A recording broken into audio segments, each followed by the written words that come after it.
If you are at all curious about Star Wars Outlaws, this is the video for you. I'm going to go ahead and tell you about my first experience in the game. I've spent, in the last 2 days, probably about 10 hours in the game. I will be going through the biggest questions that I've seen out there about Star Wars Outlaws and what you can expect in the experience. If the editing is a little bit low-key on this one, I'm trying to make sure this gets out as soon as embargo lifts. So if there's not as much B-roll or I haven't taken out all of my ums or pauses, please forgive. I just want to get the content out for you guys as timely as possible. Also, thank you, Ubisoft, for this copy of the game. I really, really appreciate it. Yes, that does have impact on my bias. Everybody has a bias when coming into games. And my bias is that I do love Ubisoft. I'm part of the Ubisoft Creator Program. They gave me this game for free.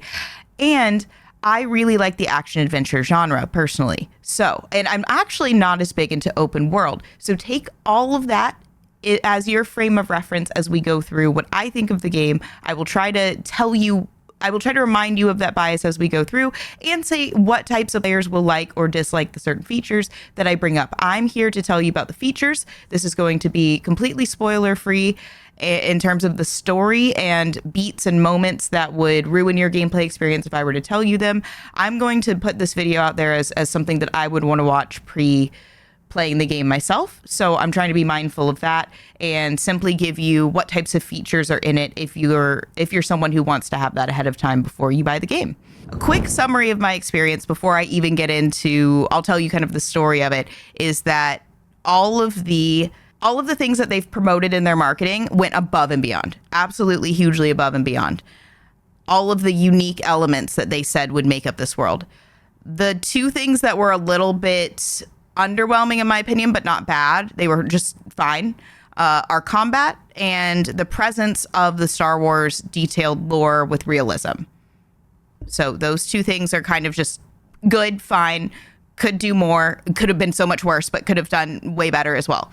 The thing that it was probably on the poor side is going to be some of the graphical things that people were afraid of. So we'll get into all three of those swings, but just know that I see stuff on every level. And overall, yes, I would recommend this game for players like myself.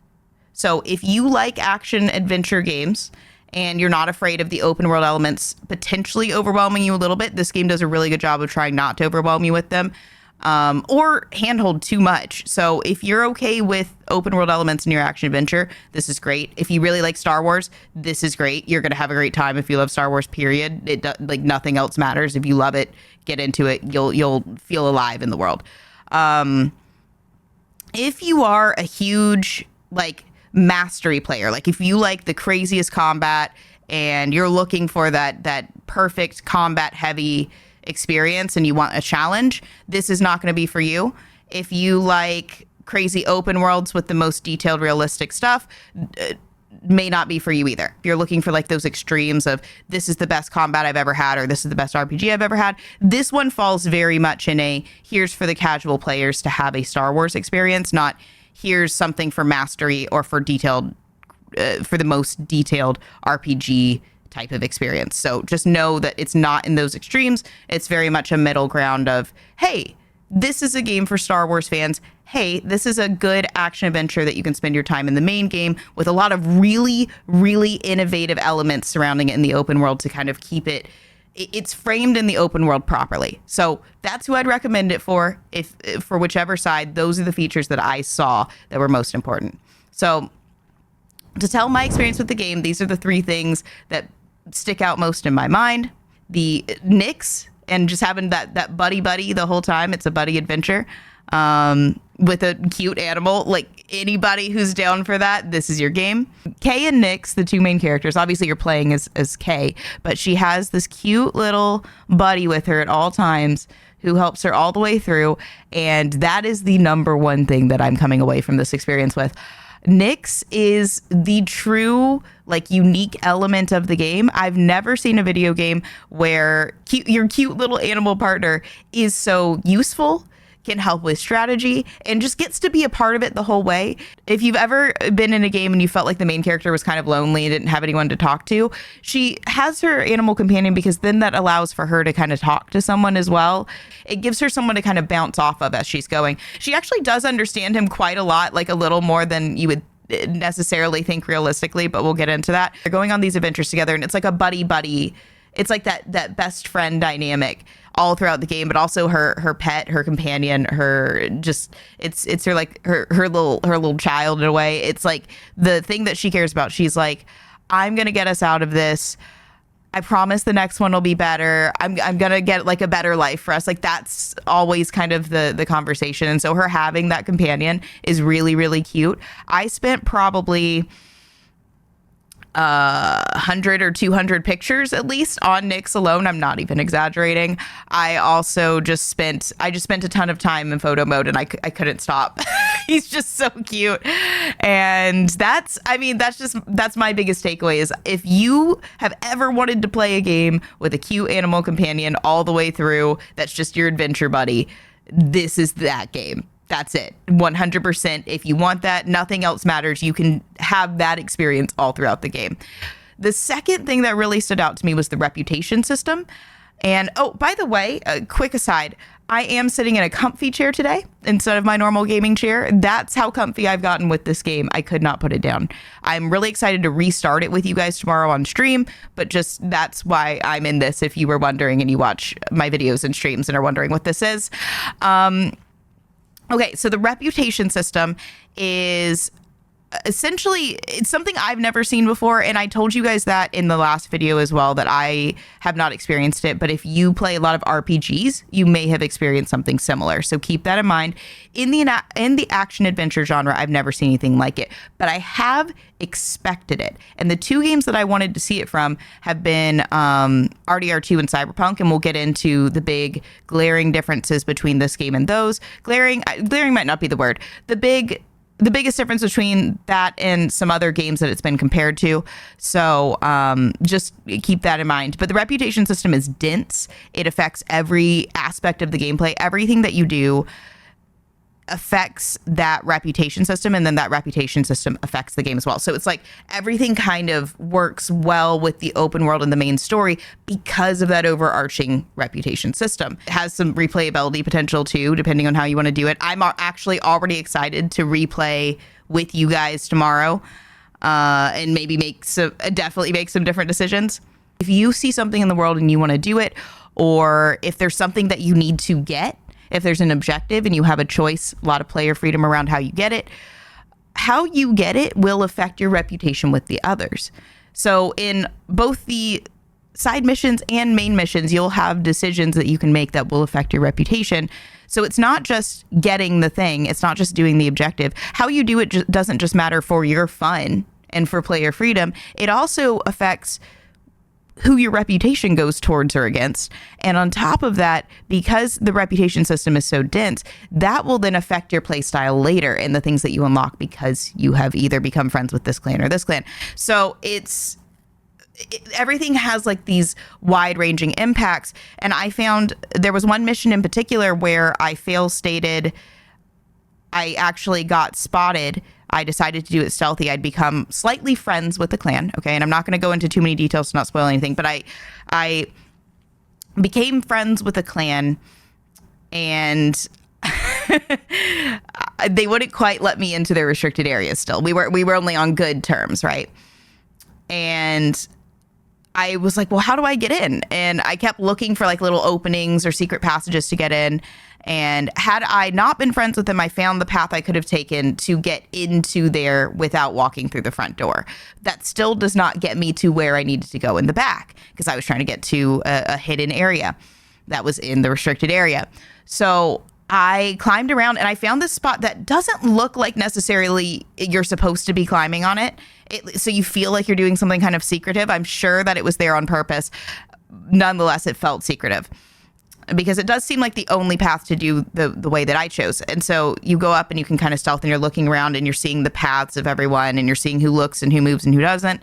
And I went around and I knocked someone out, and then I waited for them to go this way. I walked and I hid. And then when they came back this way, I sent Nyx to go hold something open that would then keep a fan from moving, because I'd seen the fan across the room and I was like, that must be it. I see it moving. And I just played the Tomb Raider franchise, so these puzzles are like in my mind. I'm ready to go.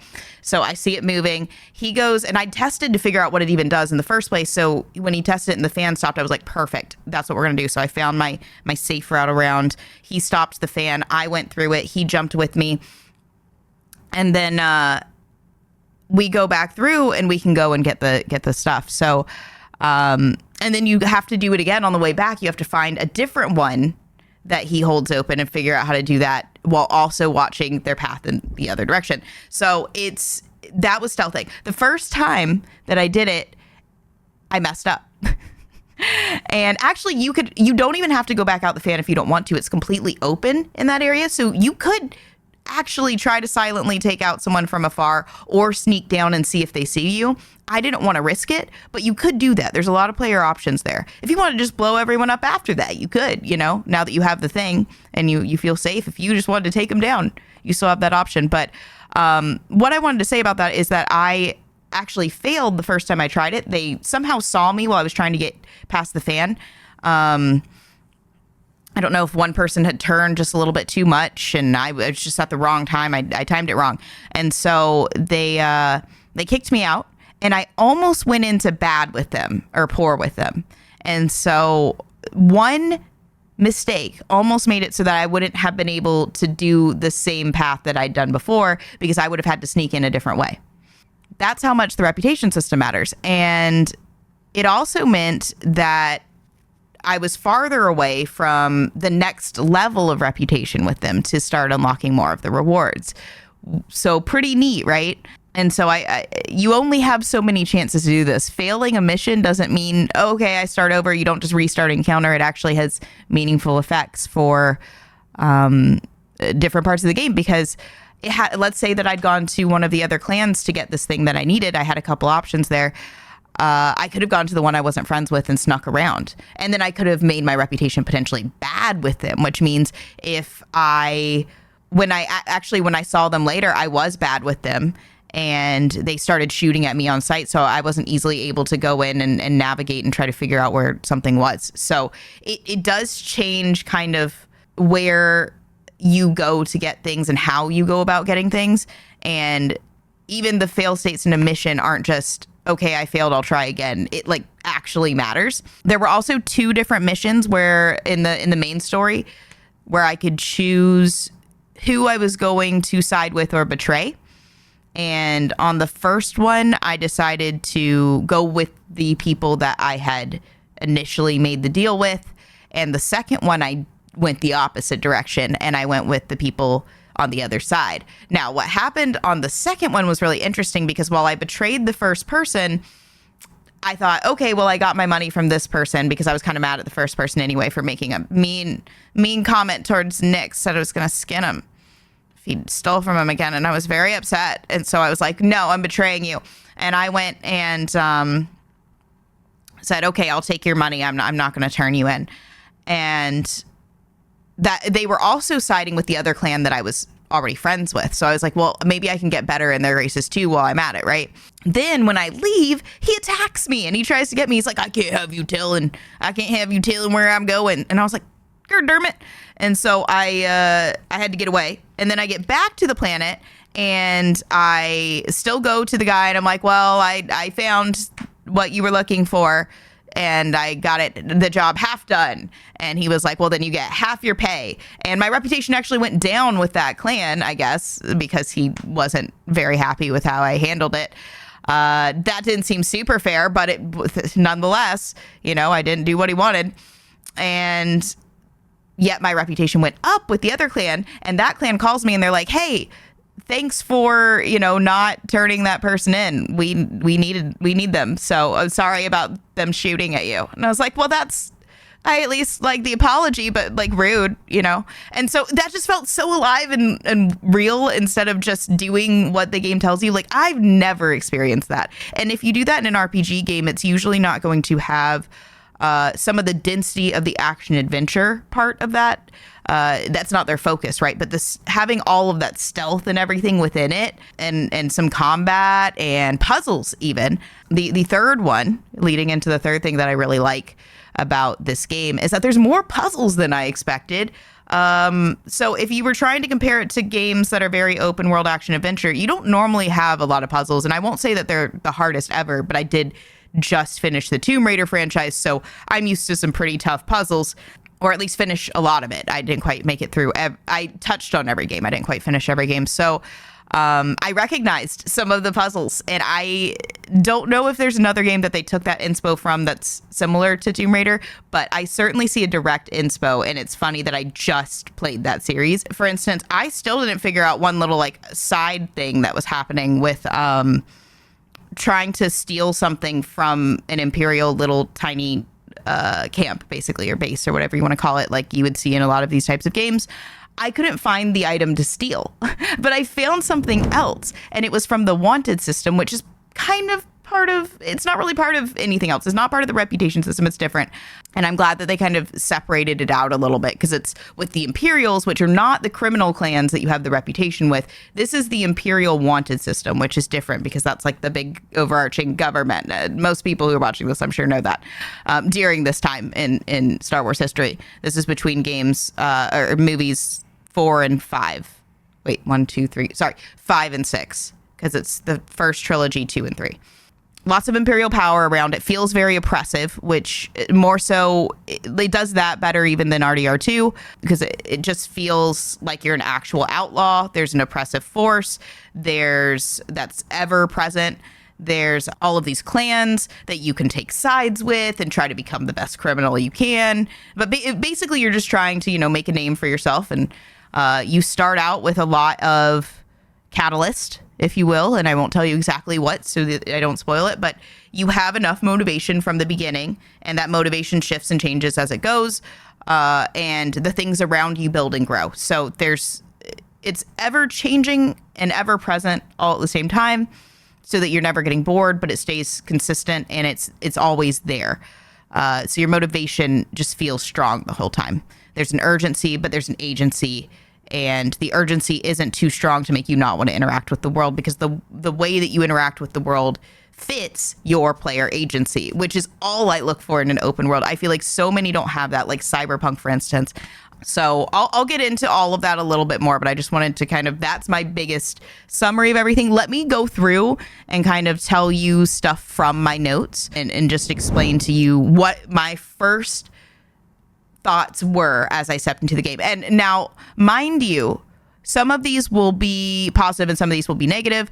I'm just going to read off kind of what I saw. Some people will like them and some people won't, depending on what you like. Okay, so big thing for me, it's very small, but they had menu music. I love menu music in the PS5 specifically, because I'm playing the PS5 version. They had menu music and it was beautiful, and I loved it. And I can never figure out why some games have it and some games don't, because there's some that you would really expect to have it. So that's just a small detail that just showed that they really care about this game. I don't love the trend of like right when you open a game. It's a new trend, and I know it's for people who need it, so please don't take this the wrong way, but they like pop up the accessibility menu first thing, and so you haven't even gotten into the game, and it starts yelling at you with a TTS voice, because it's essentially, trying to say, like, if you can't visually see this well, they're telling you, hey, here's how you can set it up so that you can hear the menu instead. And I think that's really important for those who need it. But it also just is like, you're so built up and excited, and you're like, oh my gosh, I'm finally opening the game, and the first thing you hear is, do you want the menu set? And it's like, I just don't love that, but that's like such a nitpicky weird thing. The menu screen is beautiful. And the accessibility screen when you get to there, because I flipped through all the menus, the accessibility screen when you get there, I'm not talking about that first one, but the one where you go through and you can choose whatever you need or want, is beautiful. It looks really, really well organized. So if you need any of that, I know people have asked. The menu screen loading was really long when I first loaded it. That was my first bug, and I had to close out and reopen. I had a total of 4 bugs. That's it. So it was not bad. Just to throw that out there. People, complain about bugs when they first start a game. I only had 4. Okay. And 4 is a lot for me personally because I almost never experience bugs. Not anything that like, I'm not talking about like small things where you just like hop on something and it like flashes at you or whatever. And I'm not talking about like small things. I'm talking about like big bugs. I don't really experience many of them. So personally, I listen, because I play PS5. People can complain all they want about their PC games not working. I rarely have issues on this. If you were having that much of a bad time, a PS5 is cheaper than a good gaming PC. So just throwing that out there. Haptics look good. So the haptics were really good from the intro on. It was one of the best haptic games I've ever felt. And again, none of the rest of you, if you don't have a PS5, know what I'm talking about. We're not talking about like light vibrations. We're talking about where they're trying to make it more immersive because of the way that the controller feels as you're playing. It's very, very immersive, and it's great in this game. It also doesn't just have that. It has the sounds coming out of the controller. And if you are playing without headphones, you'll get that experience even more so. And it sounds really, really, really neat. And just the things that it puts through the controller makes sense. Sometimes it's like things with your blaster or whatever else that feels immersive. It was great storytelling right from the outset. I knew what my goal was. The character I felt connected to because she had a goal. I actually really relate to this character really well. She just wants to do her best, do some good work, and get her done. She just wants to have a good life, like make a good life for herself and her little nicks. She's a little bit, I think, on the younger side, where when you first start out in a career, you want to make a name for yourself. I don't particularly care as much about that anymore. But when you first start out, she's got that like bright-eyed, like, I've got to make a name for myself. This is the way, So the graphics definitely have a couple of issues here and there. I notice it especially in the hair or anything that's moving in the wind. So the hair constantly looks like there's like things kind of sticking out. It looks a little weird, but I don't really focus on that for very long. It was just because I knew that people were talking about the graphics that I even really thought about it. Otherwise, I wouldn't have really noticed it because everything else looks beautiful. Also, weirdly, and I've never seen this in a game, her and Nyx are actually always out of focus. If you go into photo mode, they're immediately out of focus and you have to work to put them in focus. It's the same as you're playing the game. Even in a lot of the cutscenes, it's like it's focused on the world around you. And I don't know if that's just an artistic decision because this is Star Wars and they want you to see all of the cool things that they built. It's also not as detailed as, say, some other games. It's more about the perspective and that immersion. Think Disney, because again, Star Wars is owned by Disney now. It has that Disney magic component where the perspective is perfect and the way things are aligned looks really good, and it has that like real feel. It's, if you've been to Disney, you know what I'm talking about. It has like the right grunge. It has that right just immersive feel to it's about a feeling more than like having that realistic experience. So they did a really, really good job with that. And so I don't know if that's why they focus on kind of everything other than the character. So that'll be good news for anyone who was upset by how she looks for whatever reason. She looks great. She looks fine. She just looks like a girl doing things. I don't know. She looks like a normal girl. I know people were like finding these screenshots of like her looking at her worst. Think about like your worst picture that you've ever had. Like that's the screenshots people were pulling out of this girl. I don't know. It doesn't matter, because she's not in focus anyway. So that was an artistic decision I've never seen. I do sometimes notice the swap between cutscene and gameplay. It's not the most realistic graphics I've ever seen, but when you see the art style, I think you'll understand why when you get into it. Some of the areas look more hand-drawn. It's kind of hard to describe. I'm not the most like artistic expert, but some of it, I remember when I walked into a bar, for instance, and some of the like lighting on top looked more hand-drawn than real. And I was like, I see the vision now. It's a very specific artistic vision that's not quite the most realistic, but especially when you're looking at it as like the full picture, you see the beautiful immersion. You see it's art, right? It's not, this is the most, we're not doing reality. It's art. And I really like the art style that they chose. That's like focused a bit on realism, but isn't bound by the rules of realism, if that makes sense.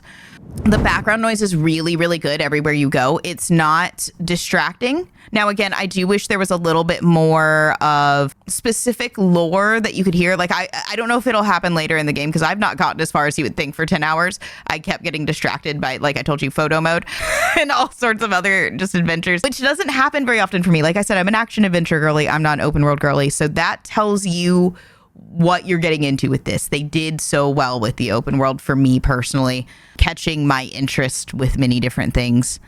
So while the background noise isn't distracting and is a good volume and sounds really good and is very immersive, you're not going to find as many secrets. But if you start to hear a secret, if you hear a good conversation, some of them are just like, oh, okay, that's interesting. And some of them you can actually like lean up against something and you'll listen to the conversation, and then that will be put in your journal. So if you listen to the conversation, you can just go to that area or that person, and you can do the thing from whatever information you've gotten, or you can look at your journal to see where it is, or the map to see where it is. So they give you a lot of options.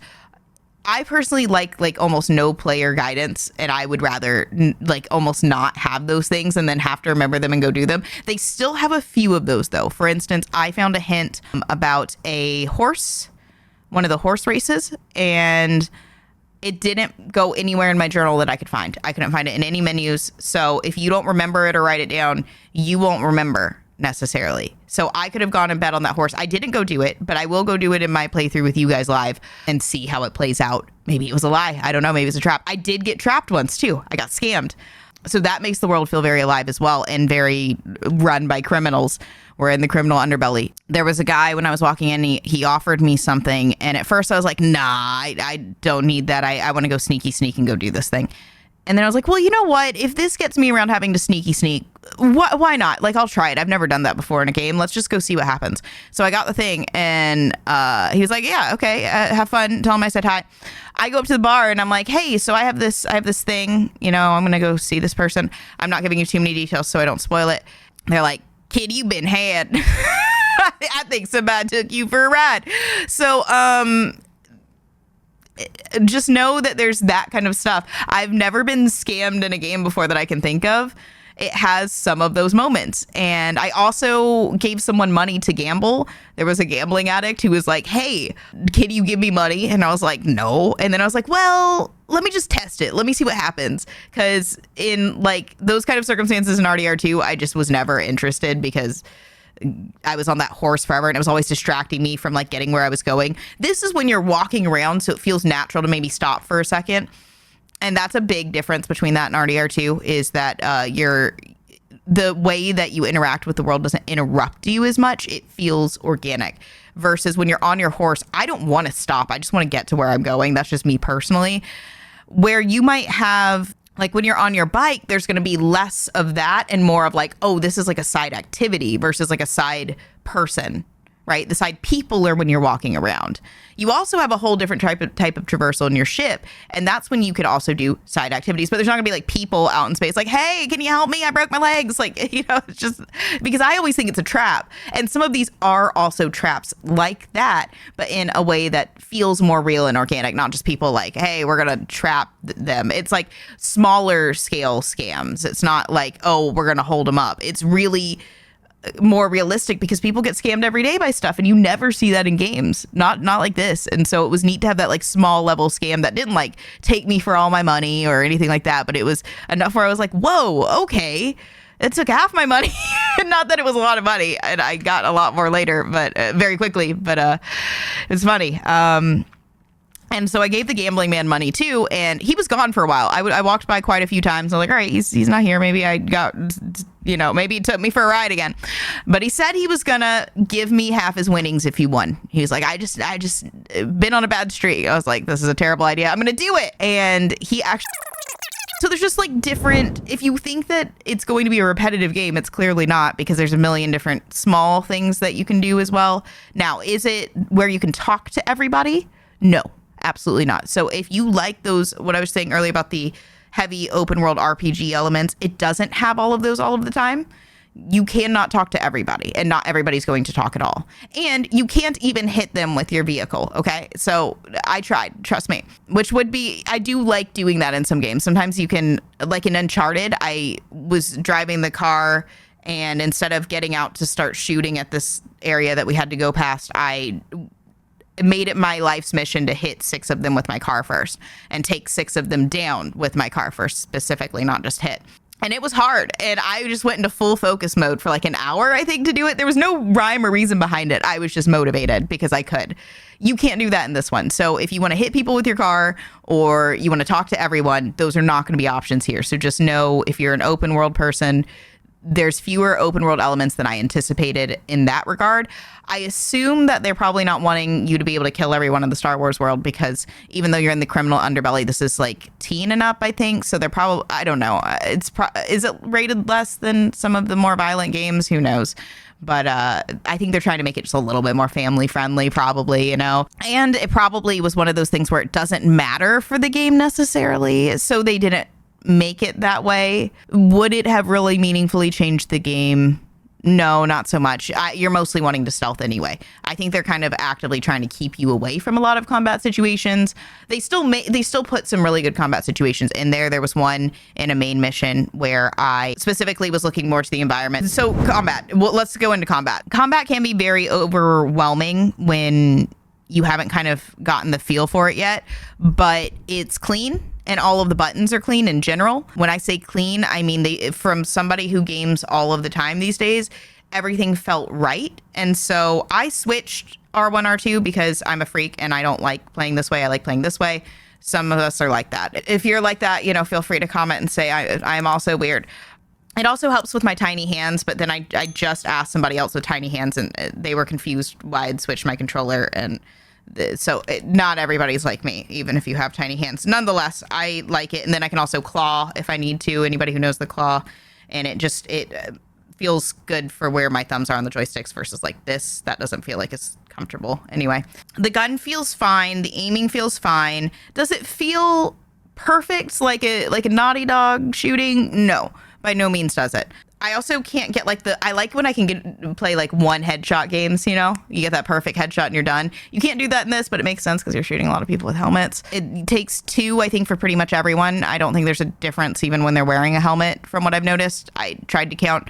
Either way, it wasn't like quick headshot, done. You really had to put forth effort to try to get them. So if you're fighting like 8 people, you're going to have a bad time. And hiding can be kind of tough because they'll throw grenades and stuff at you. So, which feels very much, again, like Tomb Raider, where they're throwing things at you. So you constantly have to move. So if you don't have a lot to hide behind, if you've kind of been cornered, you're going to have a rough time. Also, the health makes the combat more fun. The most fun thing about the combat, and that makes it more difficult, and that makes the game not easy in general, I would say it's like a medium game. I would say the game is harder than I expected it to be. Is it the hardest game I've ever played? No. Would it feel kind of hard for me when I was at my most casual? Yes. I would think that this would be a slight challenge for those who maybe don't play games a ton and are here just for Star Wars.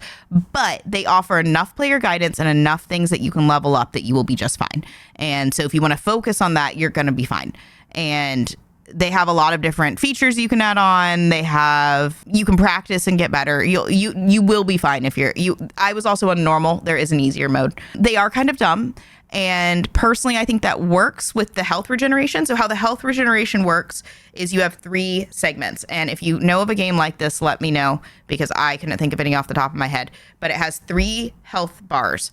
And if it goes past the first one, you have to take medicine for it to heal back up. So the health regenerates only up to that segment when you get past it. Does that make sense? I don't know if I'm explaining that well, but there's 3 segments. If it goes past that segment into the next one, it won't fill up that segment again until you take a health thing. So you got 1, 2, 3. So if they're, bombing you over and over, you're going to run out of health stuff really quickly and you're only going to regenerate to that one bit. So you're going to have a really hard time at like shooting as long as you were. So you have to strategically change your gameplay based on where your health is a little bit because it won't regen the whole time and you can't hold on to a lot of health things. They also should fall while you're in combat. So if you're able to go get some, that's great if you can run away. That reminds me, speaking of the wanted system, I know I'm kind of all over the place, but I'm just kind of trying to tell you this as a story to get the video out for you guys rather than kind of going through a list. There was that one I didn't solve yet. I might not have been able to find the item I needed, but I did find something else by just playing around and saying, oh, Nyx can open this, so I'm going to shoot it, and then that'll open the thing. and it took down a shield, and then I saw where the shield was unlocked, and I was like, okay, what is that back there? I had Nyx take something from there, and that wasn't it either. And so I just killed everybody and ran in there, and they were coming at me. So they had reinforcements coming while I was trying to do like a hacking thing, and it was this hacking puzzle. And then when I opened the hacking puzzle, it said I could get rid of my wanted system and like move something else. So I could get rid of myself on the wanted list. And I accidentally found that while I was looking for something else. And so even though I just made my wanted status go up, that made it come back down immediately. And so there was only one other person I had to kill that was right outside, and then it was done. So it was very interesting. And I don't know if that would have put me back on the wanted list because they killed me. Don't worry about it. It's fine. I should have healed, but I was, focused on a bunch of things. And they dropped the item I needed. I don't know where they'd been. I went back and looked for them. That was the person I needed the whole time. Sad story. So the wanted system is cool. To compare to RDR2, the wanted system in RDR2 made me really upset because the only way you could get out of it was by paying. I even tried to go to jail and they still took my money. It was like there was nothing I could do except pay and or go to jail. I hated it. How is that even a wanted system? And they were coming at you all the time, and it was such a pain if you did anything bad. And so here, when you do things bad, it's towards groups of people, not like black and white, here's good and bad. And I thought that was much more interesting because that's kind of how life works. Good and bad is in the eyes of the beholder, or in the eyes of the receiver, other people. It's in the eyes of whomever, versus being, very black and white. That's not how life is. And it's funny because RDR2 is supposed to be a story of a lot of like ambiguity as well and things. And its gameplay doesn't fit its story in that way, because it's supposed to be a story of redemption, but there's a way that you can like not even really have redemption. It just doesn't make sense to me. I really don't like that game. Whereas, this one has a wanted system that is separate from some of your good and bad actions. And your good and bad actions are gray areas depending on who you talk to. The wanted system can be taken care of in many ways. So like in Assassin's Creed, there's a system like that in, for sure, Odyssey. And I can't remember which others, but for sure Odyssey, I can remember this system being a thing. And Mirage, there was a little bit of it as well, where you could take care of this killer that would come after you. And if you did, then your wanted level was gone. You could also, in some of the old games, you could like pay heralds and then kill them and take your money back. That was fun. So you can kill the death troopers that come after you. You can pay. You can get the computer system down by doing some stealth or killing a bunch of other people, making your wanted system even worse, and then removing your name from the list. There's like a bunch of things you can do to remove yourself from the wanted system. And I appreciate that as someone who has multiple different play styles and doesn't just want to give one resource to do it. I just think that's not fun. I never pay for things unless I absolutely have to in games, because it's just more fun to play the game rather than buy my way through it. That's the thing as well, is there's multiple different ways to develop your play style. So if you want to buy certain items or trade certain items so it feels like a skill tree, you can. But the way that you develop your skills and your play style, like I said, is very dependent on the reputation system. And then another system that I haven't quite really gone down the road with, which is unlocking all of these experts throughout the world. And I think that's going to be an interesting one as well. And I was trying to decipher how that feels different than the reputation system, but I haven't made it deep enough into it. But there's experts that you unlock skills with as well. So that's going to be like your skill tree, but it's not a skill tree. It's something else entirely that functions similarly to a skill tree. There is sometimes a little bit of delay in input lag with menus especially, but it's not a huge deal, and it's not always. I especially noticed it towards the beginning of the game, and then it felt like it wasn't as bad, and I don't know if that was just me getting used to it. You can't seem to access your gun outside of when the game says that it's time to access your gun. So that I find interesting.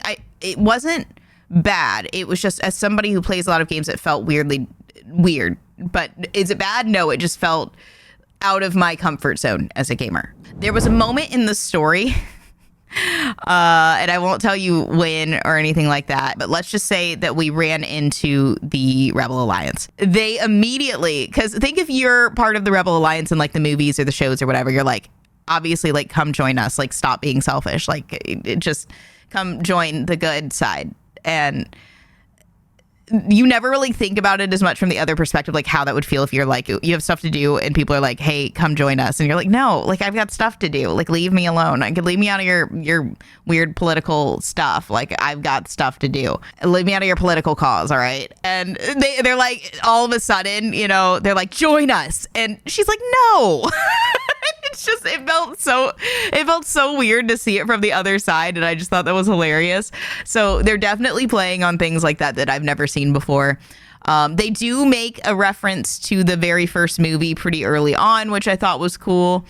And it isn't something where I don't know if she'd like heard of it or what, or if it was just an inside joke. It was one of those things where like, I don't know where that came from, but I like it. You can't just climb anything. This is not Assassin's Creed. It's not parkour-y. You can burn some plants with your speeder. There are areas you can go out of mission in like the intro sequence and probably in the main missions throughout, where it'll say, hey, go back into the game. And that can get kind of confusing sometimes, especially in the spaceship. I found there was one time I could not figure out what was going on, and I think it was a bug. I restarted the game, and it then put the reference point where it needed to go. But at the time, I couldn't get to what it needed to get to while I was on the spaceship, and I was very confused, and I kept going out of the mission zone because I couldn't even see the mission. So just know that that exists. You can't steal from everyone. It mostly seems like you can steal from guards and then from areas that are behind people, so you're technically stealing from them but not on them. But you mostly only steal directly from guards, I've noticed, which is good, probably, you know, not just taken from the poor. You're taken from the guards, the evil. I don't know how Nick shares information with us, if like there's a language that she understands or something, but the Nick's vision thing that kind of functions like eagle vision in Assassin's Creed, I'm just trying to not think too hard about how it works because it doesn't really make realistic sense.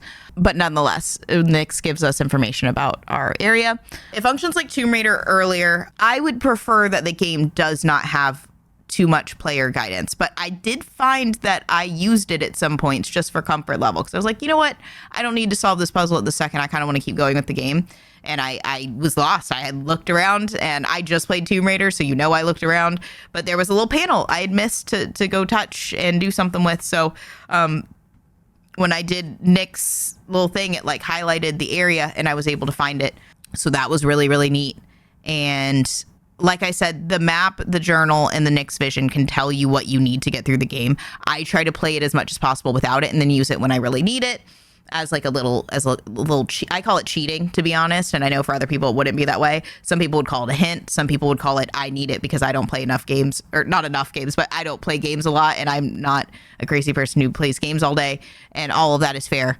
I think, like I said in my last video, for a game that is a large IP that's going to drive people to it that aren't necessarily gamers, it makes the most sense to have those abilities so that people don't get overwhelmed. I prefer that they're hidden in menus to be turned on, or that they're relegated to the easy modes. Like, I prefer it's not in the default mode of the game. Nonetheless, I do think that it works well, and I'm able to ignore it pretty well. Is it just Assassin's Creed, Far Cry, Watch Dogs, so other Ubisoft games, but with the Star Wars mod? No. I would say no. Now, I've not played some of the other Ubisoft franchises, to be fair. I have played all of the Assassin's Creed main storylines, all of the main ones, in length. So I'm very familiar with that one. This has some similarities to Assassin's Creed. Like I said, the reputation system, the little buddy you have, the way the open world is laid out, because Assassin's Creed feels like its own kind of genre of open world. It's different. It's quite different. Is some of the play similar? Yes. But I would say that Assassin's Creed is much more focused on the combat. Obviously, it's very focused on its parkour traversal. Whereas this, yes, some of the mission design, which is, I think, what people were getting at more so than anything. Some of the mission design can be kind of similar, but they have, I would say, a little bit more variety in mission design. There aren't really any puzzles in Assassin's Creed, and that's more of a game where you're not necessarily rewarded for the stealth versus combat in terms of like the reputation system. It's more just whatever you want your play style to be. It does have more similarities with the most recent ones, with the dialogue options, that kind of thing, and there might be a similar feel. So if you've played those games, it might seem very similar. It might feel familiar. You know, think of like 80-20. I would say that it has like, you know, there's a solid 30 to 40% Ubisoft there that you are going to be familiar with if you like their games, if you know their games. But there's still a lot that I would say is very unique about the game. Just that underlying foundation, yes, is similar. But I wouldn't say it's a reskin by any means. There's too much that's different, like with the reputation system and the way they've built the open world to be very alive with anything that you do. As for Far Cry, I don't know Watch Dogs either, though I've heard it's similar to a modern day Assassin's Creed. I looked up Far Cry and Dishonored because I haven't played those either. I know I'm way behind. Apparently I need to play more Ubisoft because I do really love Assassin's Creed. I would say it's similar to Far Cry in that it has open world. It is not as focused on combat as Far Cry at all. Some of the mission structure may seem similar, but I'd say it's not all that similar at all. Dishonored, I would say, is probably the closest from what I read, but it still has some pretty significant differences. It's much more stealth focused than Dishonored, and it doesn't have as much like environmental aspects to bring in. There's some stuff where you can kind of shoot barrels and things, but I wouldn't say it's hugely into the environmental aspects. Definitely not like Tomb Raider in that way, where you can like throw something, throw a gas can and then blow it up. There's none of that. It's more focused on like stealth in general. And then if you want to get into a fight, you have your blaster. Now we'll get more into the blaster stuff in a minute, but just know that it's not, I would not say it's a reskin of any of those games in any way, shape, or form. I would say it takes components of each of them and has an underlying foundation of that Ubisoft deal, but I would not call it a reskin. The other games it's been very much compared to, or game, I should say, I'll look through this list and see if there's any more. RDR2 is a big one. We even saw an article about it, and I think the person who said that probably doesn't play a lot of games or probably didn't dig deep to try to think about what they meant there. I read the article too, and they really didn't dig deep enough. I don't know if maybe they just haven't played any other games with reputation systems and wanted systems, but I would not call them similar really at all. And of course, they're both outlaws. It's a really good comparison to have because it is an outlaw story that should have a lot of the same features on paper, but it does not play out that way at all. So maybe they just read about the game and didn't actually play it. I'm just going to throw it out there. I don't see what they're seeing. So Red Dead Redemption 2, like I said about the wanted system, Star Wars Outlaws wanted system has much more depth to it, whereas RDR2's is abrasive and they come after you at all times for if you ever try to play the game in a different play style than what the game wants you to do, which is the honored style. It's like it punishes you for playing the game the way you want, versus this game doesn't punish you. It does punish you, but it punishes you by giving you a different option, essentially. And you can always go and change that. You can change your play style, and you can change the way you want to interact with people, and you can change where you want your opportunities to be. And with Red Dead, it just didn't have that. It just felt like you were getting attacked all the time if you decided to blow things up, which just sucks because sometimes blowing things up on one side could help you with another. And so it's just more fun, because you can pick and choose. There are things like that where it would be the same no matter which side you did it. It's just the same. It's just different sides that you've chosen for the different play styles you want to do. And I keep saying play styles, so let me just say the different syndicates that you can have higher and lower reputation with. It's broken into 5 segments, not low and high like RDR2. So it's much more clear kind of what can happen. And each level has clear distinctions about what the reputation it has. So the worst one, they'll send people after you, just like the Imperial will. So you could be wanted by Imperial and by a clan, a syndicate, and have a really bad time. Then the next one is like they'll shoot on sight if you go to their area. Then the next is poor, where it's just kind of like they don't really care about you and they don't really know you.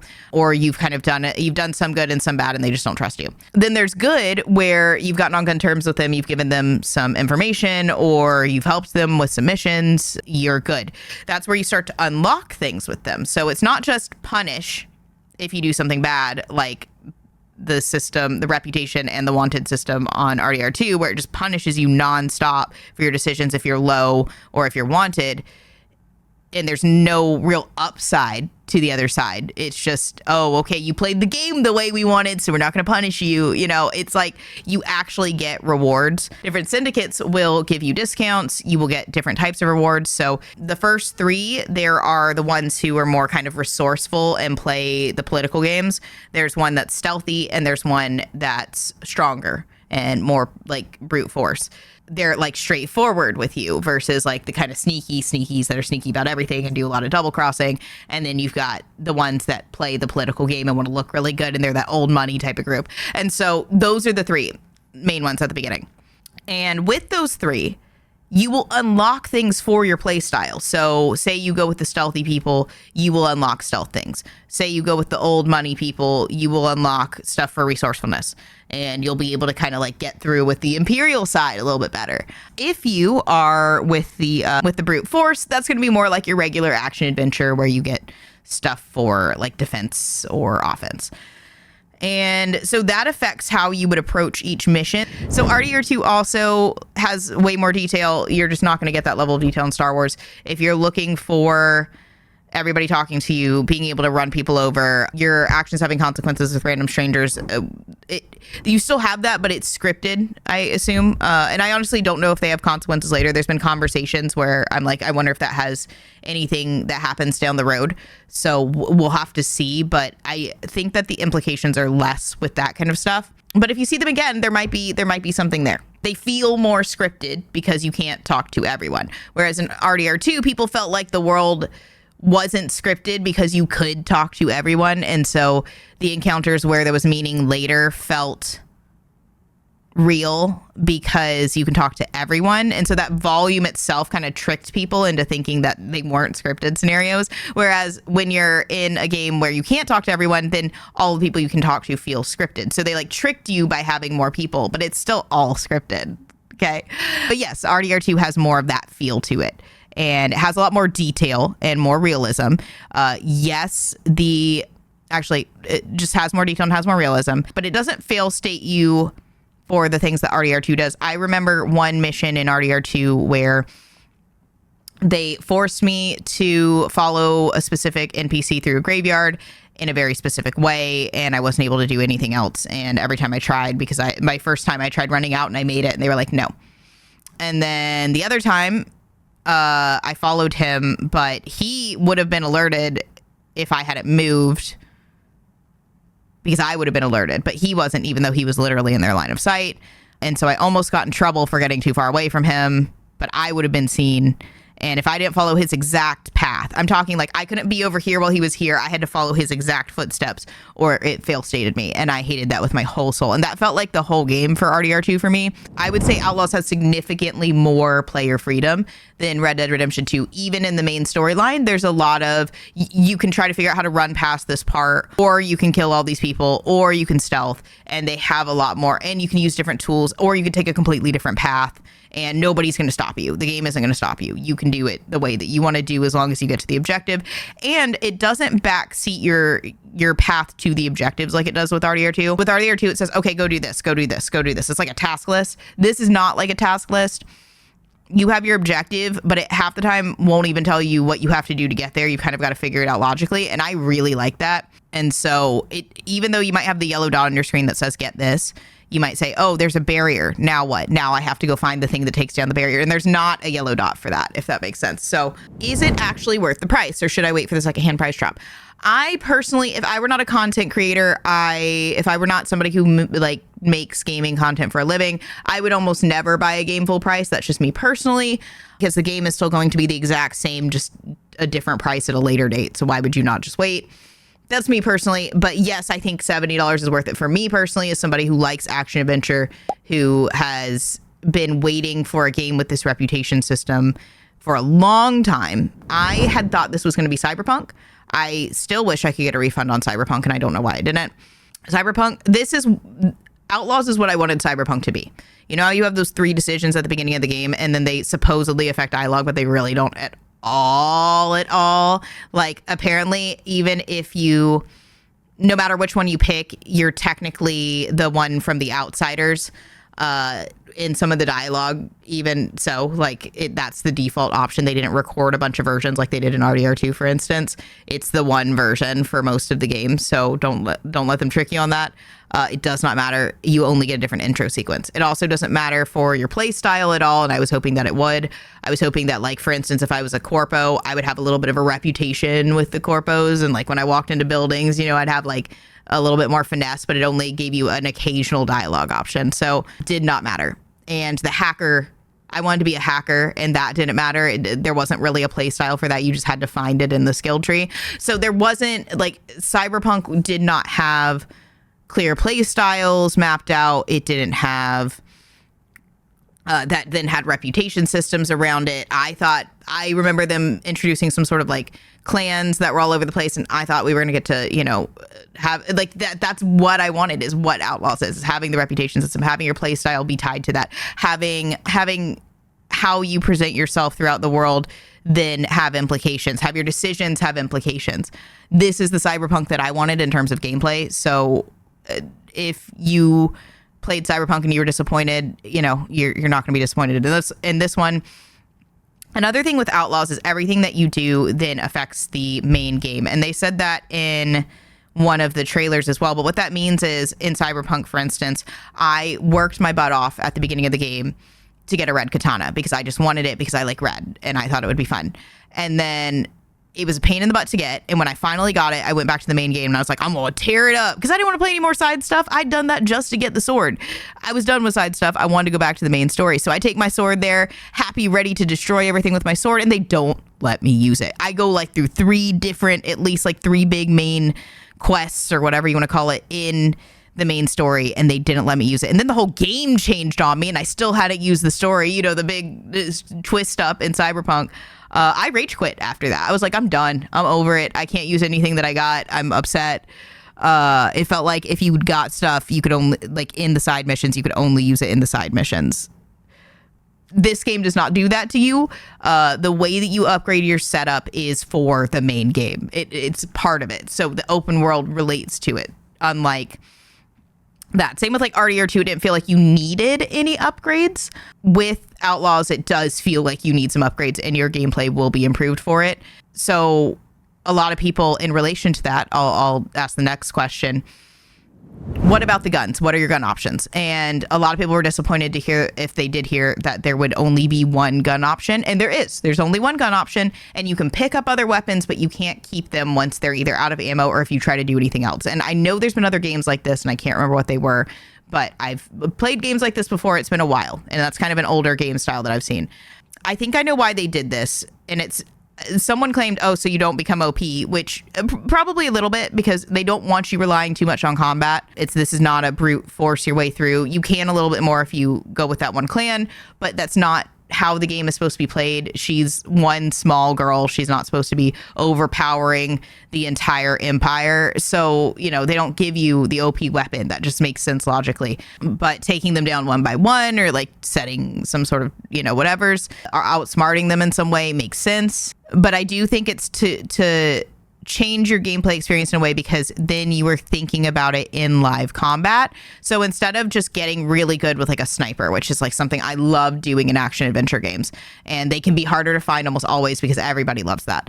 If you have a sniper, you can just get anyone from any distance and just tear them up, and you can kind of stay long range and just pick them off. Now, I did pick up a sniper in this game, and it did feel pretty good. But I think what's cool is that if you see a sniper on the battlefield, you can have Nyx go get it, or you can try to go get it. But if you're hiding behind and you're shooting people and you have him go get it, and then he brings it back, and then you can start shooting them with it, like, that's pretty neat because you're focused on multiple things at the same time. I've never seen another game do that. It's having strategy while you're on the battlefield and having to adapt very quickly. So that makes the play more fun, because you're not just like, I have this sniper going into this battle. Here we go.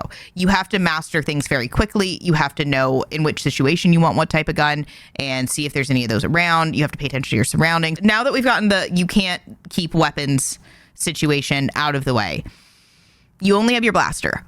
But you can customize the blaster in multiple ways. You can upgrade it in multiple ways. There are things that you can do with the blaster that aren't just killing, they're stunning, and there's also like some electronic stuff you can do with it here and there. One of the big things that you can do with it, though, is you can make it more machine gun-like or more shotgun-like by having it do faster shots, a spray of shots, or a heavy shot. And so that's going to make it more shotgun impactful or more like machine gun impactful. So you can kind of cater it to your play style still if you want those types of guns. So just know that that is an option. So yes, you have one blaster, but no, it's not as, so you don't just get a machine gun at the beginning of the game and then you have it forever. You have to go, unlock it. And then if you want to play with the shotgun style for a while, you're going to have to switch it out. You can't just have them on you at all times. And so instead of, making you go back to your horse every single time you want to combat, like in RDR2, you have the ability to just customize your gun at different times of the game, which I personally prefer. So I like the way that they built it. I think it makes sense for this game. Yes, I do really enjoy games where you can have all of these different guns like Last of Us and then upgrade those and kind of get the mastery, but that's not what this game is. So I appreciate what they've done with this system for this game. Is the mission design repetitive? When it opens up, there's going to be some repetitiveness in terms of like going to get items, but the details surrounding how to get those items, from puzzles to combat situations to stealth situations to even finding where the stuff is, to like either movement-based puzzles versus observation puzzles versus kind of stealthy puzzles. You're going to have different types of puzzle, different types of stealth, different types of combat, like I said, with all these things we've already pointed out, and the ways that you can change your progression, your player progression with those skills. That's going to shift it more than the objectives themselves. Yes, there's going to be a lot of types of like fetch quests, going to get something, bringing it back. But some of those fetch quests involve people where you have to make decisions. So there's going to be dialogue options and implications for that. So while you were just going to do a simple fetch quest, you might impact your entire gameplay because of it, because you just made a decision that impacts your who you're friends with now. And so maybe that changed the way that you were going to be able to approach the next mission in terms of who's friends with you and who's not, and whose base you can get into and who you can't. And you might go do side stuff in order to take care of how you're going to do the main. So what that might mean is, even though some of the structure is going to be the same, you're going to have different internal motivation, different player motivation, different play styles, different ways to even find the objectives, different gameplay to get there, different levels of player guidance. And so all of those are going to combine to feel like, even if there's a lot of fetch quests, it's going to feel very different. So do I think that there's probably some repetitive mission design? Yes. Do I think that it's nonstop repetitive? No. Repetitive for me is RDR2, where you get on your horse, there's a cutscene, then you shoot, and then there's a cutscene in your horse, and you come back on your horse forever. And that's it, over and over. That's the gameplay loop. There's nothing else. That's it. There's almost no deviation from that gameplay loop, and it tells you exactly what you have to do the whole time. It's not like, oh, you get to do like a little mini game to try to open the safe while you're looking around, which you do in Outlaws. Now, is the mini game repetitive? Yes. You have to, it's a rhythm based thing. And so you you got to get it with it. And the thing will be different every time. Now, sometimes you're doing that while you're stealthing or while somebody could come up behind you. And so you've got to you can actually look around while you're doing it. So you could like not be looking at that, and it could be going doot, doot, doot. And so you could be looking to see if someone sees you and go doot, doot, doot. And you get it while you're not even looking visually at the thing. So that's pretty cool, because you can lockpick by ear, basically, by feel, instead of, versus like, I remember when I was opening locks in the RDR2 for the safe or whatever, and I think we just had to like press a singular button or something. It wasn't anything hard. It might have been like one of those where you just get it at the right time or whatever, and you have to like visually look at it. And so other people are like doing all the work, but you're not looking out for yourself, and that just felt boring to me, versus this like has some like weight to what you're doing. And so it doesn't guide you into every little thing either. With like Red Dead Redemption 2, you would have to go get like, oh, if we're going to go do this thing, we have to go pick up all these things and tell you the exact steps to get there. This one, again, while you're in the mission, you decide the steps to get there, which I really like. Is there a photo mode? Yes, absolutely. I spent hours in the photo mode with Nyx. Is it as bad as the teaser gameplay, or did they polish it? So like I said, the AI, let's talk about the AI. So the AI can be a little bit dumb. I think that they're the right amount of dumb. If they were too smart, it would probably start to get pretty overwhelming, because you're sneaking through a lot of areas, and if you get alerted in some areas at all, then it's a fail state. So that would get pretty aggravating if you couldn't sneak kind of close to someone. And it would mean you have to do a lot more combat if that were the case. So I think it's good the way that it is. It also, the other thing that does is allow you to shift your opportunities, because if it was too focused on you having to take everyone down in order to sneak by them, then you would miss opportunities, or they wouldn't be able to even give you those opportunities, or they would give you those opportunities, but they'd be mandatory basically for your gameplay because you couldn't sneak. So it actually gives you more options in order for you to avoid killing someone.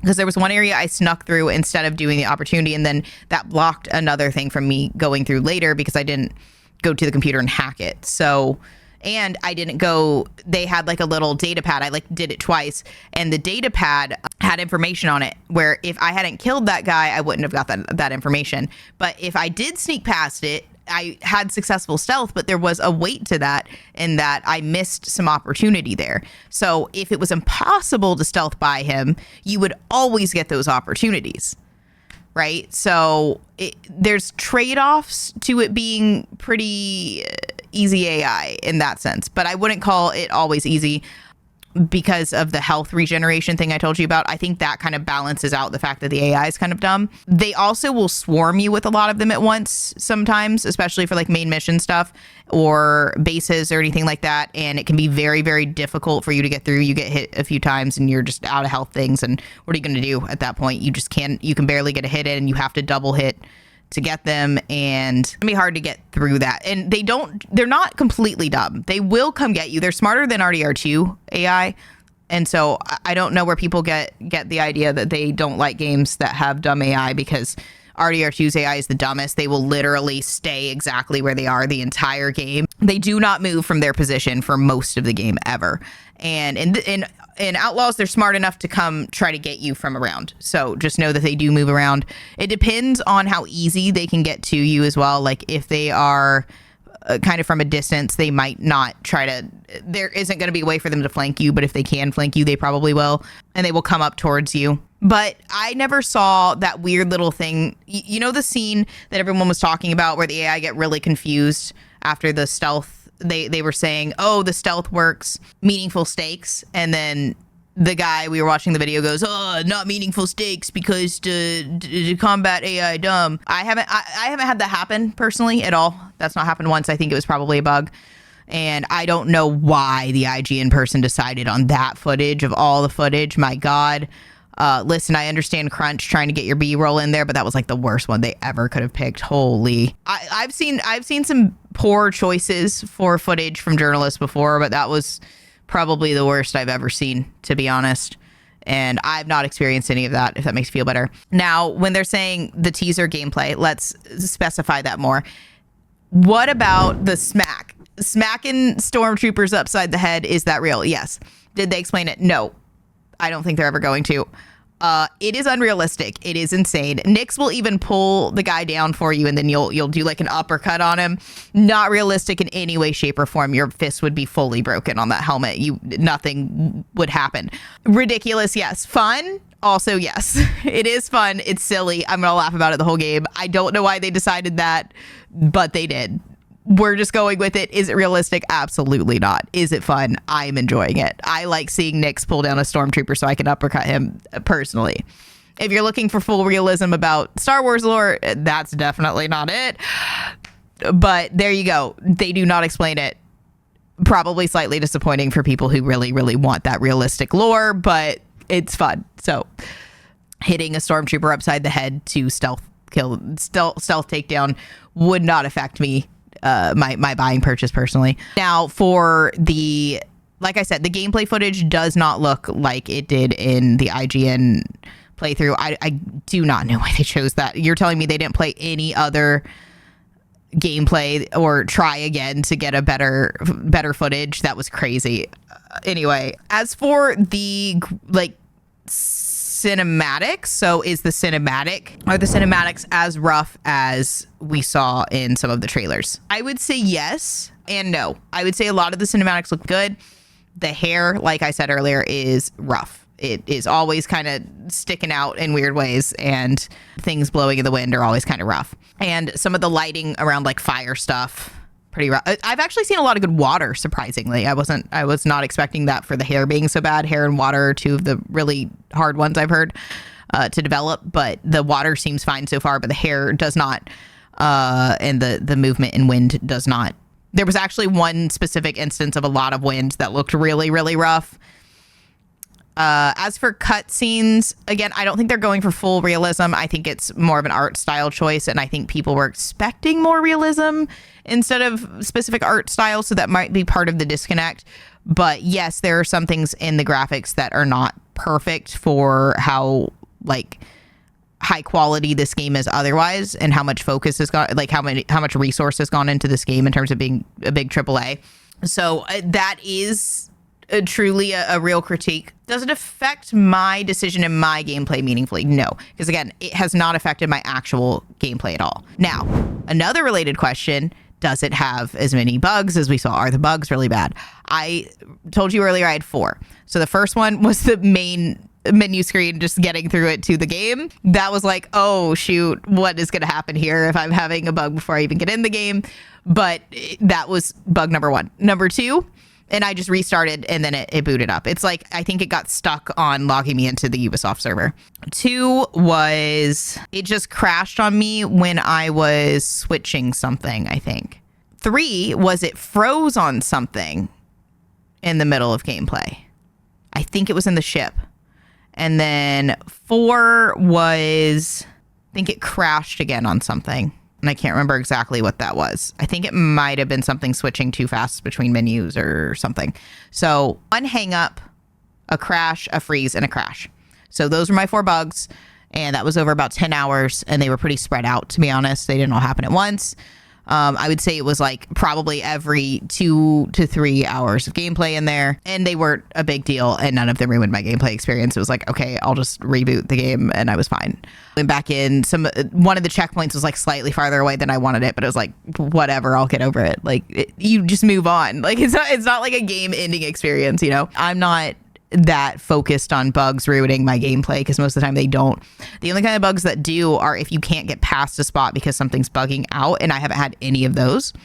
And I would say overall it does look more polished, much more polished than what we've seen in the IGN gameplay footage that's been released, because a lot of that where we're getting her like bad angles and she looks kind of rough came from that footage, and I think that footage looked worse than what I'm seeing personally. That's just my perspective of it. Do I even know that for a fact? No, but I think it looks better than what I saw from IGN personally. How did you like the gaming controls? They are perfect. They are perfect in every conceivable way. The only way that it wasn't was, again, I switch my controls here. That's just a me thing. But for instance, when you are using your joysticks and you have to take your hands off for buttons, and it can get kind of annoying because you're trying to move around a lot and have, you know, your finger on the camera. If you're one of those types of players with a controller, you get very annoyed when you have to press square every time you want to pick something up, right? Like you do it, you're used to it, you've done it a million times by now, but it's sort of frustrating because then you're not moving as fast. This is seamless movement. They make item pickup R3. My little gamer heart is so happy that they made it R3. I cannot even tell you. So I don't have to take my thumbs off of the joysticks to run around and be a little looter scooter. All right. So if you want to be a little loot goblin, you can gobble the loot for your heart's content without ever removing your hands from this position. Also, the button layout is very intuitive for anyone who plays a lot of action adventure. I've not had to like look up or think about any of the controls the whole time. The only weird one is the grenade, but everything else has been really, really normal. You know, you shoot with your normal things up here. You do the look with the other one up here. You do jump with X. You do slide and roll with circle. You do punch with square. The D-pad is quite useful as well. You do up for pulsing. If you hold up, that gives you some of Nick's pulsing abilities. If you tap up, your objective pops up on the screen. So normally you're to not litter the screen, like in some games where I think in Ubisoft games a lot, they'll have like the objective like on the screen. You just follow it and you're there and that's it. This one has it relegated to like the little dial map thing at the top with the directions and you spinning around. So if you want more than that, you either have to go to the map or the journal like within your menu, or you can press and hold up and it'll kind of tell you a little bit more about what you're doing in the top right. Otherwise, it's kind of like just a couple words right up there. It's nothing too intrusive. So they've made it a little less intrusive for people who don't like all of that guidance. And I think it's a really good thing. And you can press that button. You can also call your speeder bike with one of them, like right, I think. And there's just like a couple of things you can do there. So I think it makes a lot of sense for the buttons, very intuitive. You also run with L3. All of those are my favorite ways of laying out buttons. So they thought about it really well, unlike RDR2, which is a weapon wheel of absolute the worst control scheme I've ever seen in my life. So the control scheme is perfect for anyone who wants refined movements in an action adventure game, and you don't have to like dig through things. If you like streamlined controls like me, this is your game. I'm MADkurious. I love gaming, and I love having conversations with you about the cool things that games do, and I will see you in the next one.